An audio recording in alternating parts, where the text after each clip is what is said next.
इंतजार करने वालों को सिर्फ उतना ही मिलता है जितना कोशिश करने वाले छोड़ देते हैं।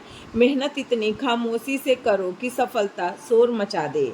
जीतने वाले कुछ अलग चीज़ें नहीं करते, बस वो चीज़ों को अलग तरीके से करते हैं।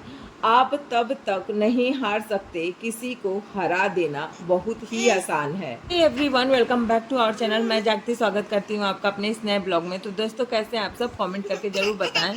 तो फ्रेंड्स, सुबह के बज रहे हैं 5:30 और मैं सुबह सुबह उठ गई थी क्योंकि मुझे पूरे छत पे झाड़ू लगाना था। नहीं तो थोड़ा सा भी लेट होता है, 6 साढ़े 6 बजता है तो धूप आने लगती है। तो मैंने सोचा कि फटाफट उठ के काम कर लेते हैं। मैं उठ तो गई थी 5 ही बजे, पर थोड़ा मोबाइल चला रही थी। फिर मैं उठी और पहले पूरे छत पे झाड़ू लगा दिया अच्छे से। झाड़ू लगाने के बाद पूरे छत को भी मैंने अच्छे से धुल दिया, क्योंकि छत एकदम मतलब गंदा तो था ही और धूल धूल था। तो मैंने सोचा कि धुल देती हूँ तो थोड़ा साफ़ हो जाएगा। तो आज मैं अपने आई हूँ छत पे ही, इधर बीच में सो रही हूँ, जिसकी वजह से छत पे ऊपर उठ के मैंने सोचा कि पहले ऊपर का काम निपटा लें, फिर चलेंगे नीचे। तो यहाँ पे मैंने पूरे छत पे अच्छे से धुल लिया, अच्छे से एकदम। मैं हफ्ते में एक दिन पूरा छत धुल के बटोर के धुल देती हूँ। रोज़ रोज़ हमसे नहीं हो पाता है, क्योंकि ऊपर नीचे दोनों जगह की साफ़ सफाई रहती है। तो मैं कितना काम करूँ, मैं खुद ही थक जाती हूँ। और ये बच्चा बाबू जो है इतना तंग करता है, मुझे कोई काम सही से करने नहीं देता। जब तक हम लेटे रहेंगे लेटा रहेगा, नहीं तो जग जाएगा, मेरे आगे पीछे घूमने लगेगा। यही इनका काम है। तो कल रात का मैंने कपड़ा धुला था, मतलब शाम को कपड़ा उतार के मैंने रखा था। तो मैंने सोचा कि इसको भी समेट देती हूँ, सुबह सुबह सारा क्लीनिंग कर देती हूँ ऊपर का, क्योंकि ऊपर भी दूसरे तीसरे दिन क्लीनिंग करना ज़रूरी है। क्योंकि हम लोग रहते हैं, अपना घर है, ऊपर हो चाहे नीचे हो, पर साफ़ सफाई तो रखना ज़रूरी ही है। तो ये मैंने साड़ी वियर किया था, जब का धुल के रख दिया था, समेटा नहीं था। तो क्योंकि ऊपर ही रख दिए थे तो भूल गए थे कि कपड़ा साड़ी भी समेटना है। तो यहाँ पे मैं आई, सारे कपड़ों को अच्छे से समेट के सेट करके अलमारी में रख दूँगी। कपड़े तो मेरे धुलाते ही रहते हैं अल्टरनेट डे पे, पर इधर भी गर्मी इतनी ज़्यादा पड़ रही है, धूप इतना ज़्यादा। एक तो मेरा वॉशिंग मशीन भी बिगड़ा हुआ है, जिसकी वजह से मैं कपड़े भी नहीं धुल पा रही हूँ। ये ड्रेन वाला ही मेरा ख़राब हो गया है, जिसकी वजह से मुझे हाथ से कपड़े धुलने होते हैं। और छत पे इतनी तेज़ धूप आती है कि काम करने का कुछ मन नहीं होता है। तो शाम को ही अब कपड़े धुल पाऊँगी, सुबह तो इतना तेज़ धूप हो जाता है कि काम करने का इच्छा नहीं होता। तो फिर मैं आ गई अपने अलमारी में।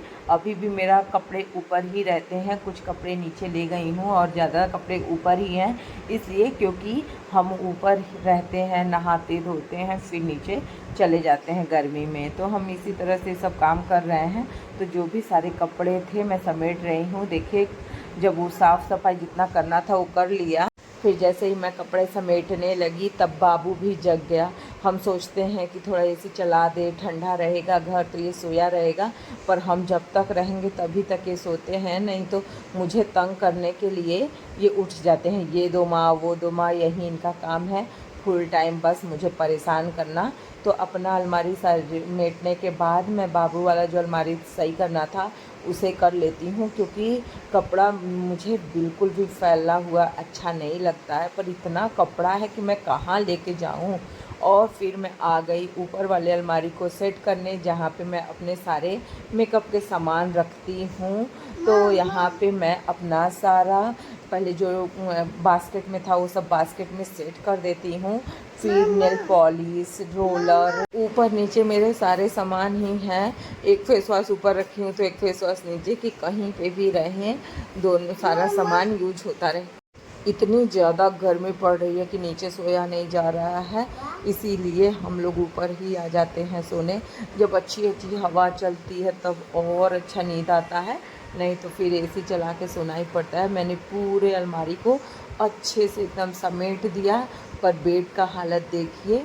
ये दोनों एक्सटेंशन बोर्ड अलमारी में ऐसे ही रखा था, तो मैंने सोचा कि इसको सही से समेट के रख देती हूँ, नहीं तो इधर उधर खो जाएगा। और जो सामान हटाना था सारे सामान को हटा दिया और बेडशीट को अच्छे से झाड़ देती हूँ। फिर इसके बाद मैं झाड़ू लगा लूँगी, फिर पूरे घर में पोछा भी लगाऊँगी। अभी पूरा डाइनिंग एरिया क्लीन करना है, फिर उधर ड्रेसिंग टेबल भी साफ़ करना है। बहुत दिन हो गए हैं वो सब क्लीन नहीं किए हैं, 3-4 दिन हो गए, तो एकदम डस्ट बैठ गया है। तो इसीलिए मैंने पहले बेडरूम को अच्छे से क्लीन कर दिया, साफ़ कर दिया। फिर ड्रेसिंग टेबल, डाइनिंग टेबल पे जो भी सामान पड़े थे वो सब सामान मैं हटा दी। बाबू के टॉय हैं, बाबू अपने टॉय से खेल रहा है और मैं डाइनिंग टेबल को अच्छे से क्लीन कर देती हूँ। बाबू मैं जहाँ रहूँगी इर्द गिर्द उधर ही घूमता रहेगा। तो यहाँ पे थोड़ा सा फेस वॉश गिरा था जिसकी वजह से इसको मैं कई बार साफ़ की, तब जाके अच्छे से साफ़ हुआ, नहीं तो उसमें से झाग निकलने लगा था। और फिर उसके बाद में सोफ़ा कवर जो उल्टा करके रखी थी जिससे कि गंदा ना हो, तो इधर मैंने इसे सीधा कर दिया, क्योंकि अब हम लोग शाम को ऊपर आते हैं तो थोड़ा बैठते उठते हैं तो सही रहता है इससे। और पूरे सोफ़ा कवर को अच्छे से मैं झाड़ के फैला दी, बिछा दी, जिससे साफ़ सुथरा भी हो गया। ऊपर नीचे रहने से ये फ़ायदा है कि ऊपर भी साफ़ सफाई बनी है और नीचे भी साफ़ सफाई बनी है। पर सौरभ का कपड़ा इतना ज़्यादा हो गया है कि इनका कपड़ा इधर उधर फैला रहता है।